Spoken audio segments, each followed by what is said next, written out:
आम उपभोक्ता आम बिरामीहरूका धेरै क्वेसनहरू हुन्छ, धेरै प्रश्नहरू हुन्छन् र यसरी धेरै सोधिएका प्रश्नहरूमध्ये मलाई धेरै जनाहरूले सोध्नुभएको एउटा प्रश्न छ कि दाइ सर मैले यो एम्टी पिल्स खाएँ तर मेरो ब्लिडिङ भएन। यो विषयमा पनि यो अलिकति सान्दर्भिक छ जस्तो लाग्यो यो क्वेसन, त्यही भएर मैले यस विषयमा अलिकति प्रकाश पार्न चाहन्छु। कति महिला दिदीबहिनीहरूले एम्टी पिल्स आफ्नै दिमागबाट आफ्नै सोच समझबाट हरेक मेडिकलहरूबाट नेपालमा र इन्डियाका कतिपय ठाउँहरूमा पनि यसरी खाने प्र्याक्टिस र यसरी खाने प्र्याक्टिस हुँदाखेरि यो प्राय जसो यदि यहाँहरूले सही खानु भएको छ भने यो एम्टी पिल्सहरूले प्राय जसो एम्टी पिल्सहरूले काम गर्ने गर्छ है। यो काम नगर्ने भन्ने चाहिँ त्यस्तो छैन, तर अब यो काम गर्दाखेरि यसका कम्प्लिकेसनहरू देखिने हो, यसका साइड इफेक्टहरू देखिने हो, यसले गर्न सक्ने असरहरू बढी देखिने हो, तर काम नगर्ने भन्ने केसहरू अब एकदमै कम हुन्छ। तर पनि कतिपय ठाउँमा यसले काम नगरेका कन्डिसनहरू पनि हुन्छन्। त्यस विषयमा आज म यहाँहरूलाई बताउन गइरहेको छु। मि सञ्जीव देवकोटा, निपुण च्यानल स्वास्थ्य टिप्स। किन एम्टी पिल्स खाएर पनि ब्लिडिङ भएन त नि? एउटा कुरो के हुन्छ भन्दा कतिपयहरूको क्वेसन के हुन्छ भन्दा पहिलो ट्याब्लेट खाने बित्तिकै ब्लिडिङ भएन भन्ने पनि सोध्नुहुन्छ कि पहिलो ट्याब्लेट खाने बित्तिकै ब्लिडिङ हुन्न। एउटा फर्स्ट क्लियर के हुनु पर्यो भन्दा पहिलो गोली खाने बित्तिकै ब्लिडिङ हुन्न। यहाँहरूले जुन चौथो 4वटा गोली छ, जुन दोस्रो गोली यहाँहरूले खानुहुन्छ, दोस्रो पटक जुन 4वटा गोली यहाँहरूले खानुहुन्छ, खानभन्दा पनि जुन 2 बङ्गाराको 2 साइडमा च्याप्नुहुन्छ, यो च्यापिसकेपछि यो च्यापिसकेको आधी घन्टादेखि 4 घन्टा भित्रभित्र कहिलेकाहीँ 24 घन्टा भित्रभित्र पनि ब्लिडिङ हुने गर्छ। कसैलाई अब प्रायः आधी घन्टा 1 घन्टा 45 मिनटमा भइहाल्छ अथवा 4 घन्टाभित्र हुन्छ, एकदम धेरै ब्लिडिङ हुन्छ, ढाडपेट दुख्छ, यस्तो खालको समस्या हुन्छ। तर कसैलाई 24 घन्टाभित्र पनि हुने गर्छ, यो हुन्छ। तर भएन, किन भएन भन्ने यहाँहरूको क्वेसन भयो भने अगर यहाँहरूले दोस्रो डोज खाँदा पनि ब्लिडिङ भएन नि त्यसमा 7-8वटा कारणहरू हुन सक्छन् यहाँहरूको ब्लिडिङ नहुनुको। एउटा यहाँहरूले मेडिसिन छिट्टै खानुभयो। कहिलेकाहीँ के हुन्छ भन्दा पाठे घरसम्म बच्चा झरेकै हुँदैन, माथि फोल्पियन ट्युब हुँदै पाठे घरसम्म बच्चा झरेकै हुँदैन, बच्चा नझर्दै अथवा अब आज भोलि नै पालो थियो, आजै भोलि जाँच्नु भयो, आजै भोलि यहाँहरूले औषधि खाइदिनु, एकदम छिट्टो औषधि खानुभयो भने कम्तीमा पनि 7 दिन त कट्नै पर्छ। औषधि खानलाई 7 दिन कट्नै पर्छ। 7 दिन नकटी औषधि खानुभयो भने यहाँहरूको ब्लिडिङ नहुने चान्स हुन्छ। र अर्को कुरो फल्स रिपोर्ट। यहाँहरूले अब टेस्ट गर्ने जुन किटहरू छ नि, कस्तो खालको किटहरू छ, यदि यहाँहरूको अलिकति कमसल खालको किटहरू यहाँहरूको परेको छ र रिपोर्ट गलत आएको छ भने पनि अब घर लानु हो, पिसाब जाँच्नुभयो, त्यसमा 2टा धर्को देखियो, अनि मेडिकलमा जानुभयो, औषधि किन्नुभयो, फार्मेसीमा जानुभयो, औषधि किन्नुभयो, खानुभयो, केही पनि भएन।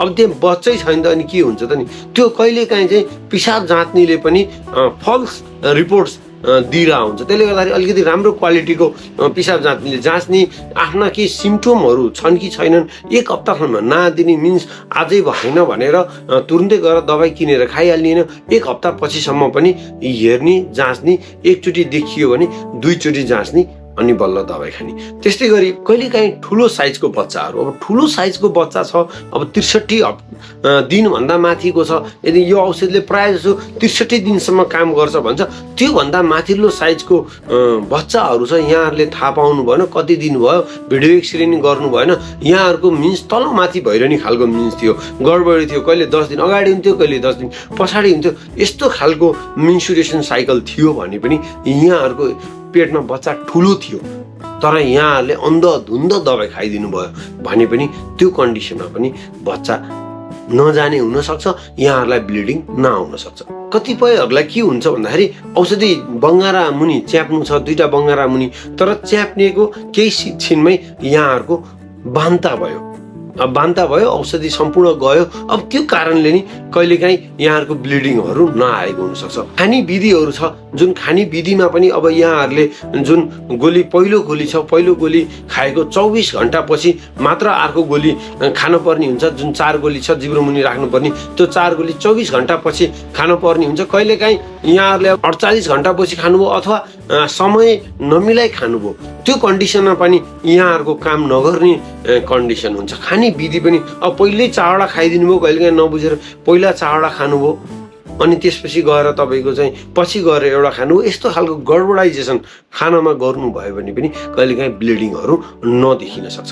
अब त्यस्तै गरिकन क्वालिटी हुनसक्छ मेडिसिनका क्वालिटीहरू कतिपय अब कुनै कम्पनीलाई दोष र कुनै कम्पनीलाई कखाउनु भन्दा पनि कुनै कम्पनीको राम्रो र नराम्रो भन्नुभन्दा पनि कम्पनीको कमसल खालका मेडिसिनहरू खान पुग्नुभयो भने पनि यहाँहरूको ब्लिडिङहरू नहुन सक्छ।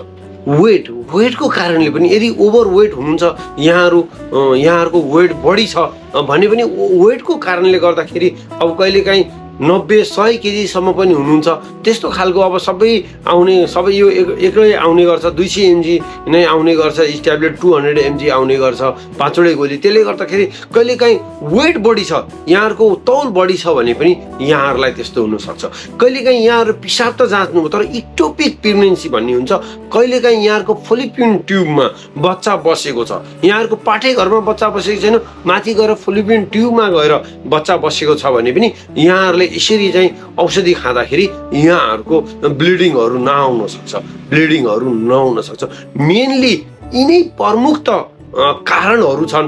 यसबाहेक पनि यहाँहरूले अरू केही कारणहरू जान्नु भएको छ भने यहाँहरूले म्यासेजमा मलाई लेख्न सक्नुहुन्छ। प्रमुख कारणहरू यसरी चाहिँ एम्टी पिल्स खाँदा पनि ब्लिडिङ नहुने यी प्रमुख कारणहरू हुन् र यसरी यहाँहरूको चाहिँ ब्लिडिङ भएन भने यहाँहरूले तुरुन्तै एकचोटि फेरि आफ्नो पिसाब चाहिँ जाँच्नु होला र 24 घण्टासम्म नै ब्लिडिङ नहुँदाखेरि पिसाब जाँच्दा पनि यहाँहरूको यसरी 24 घण्टा पछि पनि यहाँहरूले पिसाब जाँच्दा यहाँहरूको ब्लिडिङ नभएको कन्डिसन र बच्चा देखिएको कन्डिसन भयो भने यहाँहरू नजिकको हस्पिटलमा गएर आफ्नो गाइनोकोलोजिस्टलाई भेटेर यस्तो भयो भनेर भन्नु होला। तर यत्तिकै घर नबस्नु होला। यसलाई चाहिँ यत्तिकै यदि बच्चा छ र यहाँहरूको ब्लिडिङ भएको छैन भने त्यो अलिकति रिस्क हुन्छ। बच्चा चाहिँ सायद मरेकै हुन्छ हेर्नुहोस् ठुलो साइज छ भने बच्चा भित्र मरेको हुन्छ र सानो साइज छ भने पनि बच्चा मरिरहेको हुन्छ तर ब्लिडिङ अनेक कारणले यहाँहरूको नभएको हुन्छ।